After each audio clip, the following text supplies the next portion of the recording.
అయ్యా పంచాయతీ పెద్దగారు, మా చెల్లెలికి లోక జ్ఞానం తెలియదు. ఆడపిల్ల, అందులోనూ ఒంటరిగా ఆ అబ్బాయిని వెతకాలంటే మాటలా?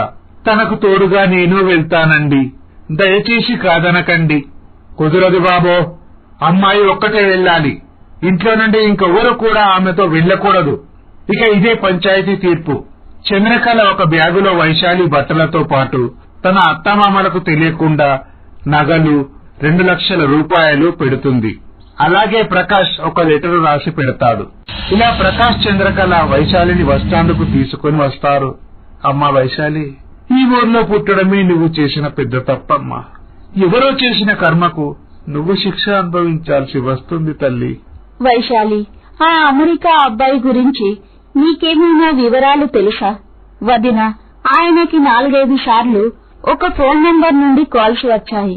ఆ ఫోన్ నంబర్ తో ఆయన అడ్రస్ కనుక్కొని నేను ఆయన ఆచూకీ తెలుసుకోగలనన్న నమ్మకం నాకుంది.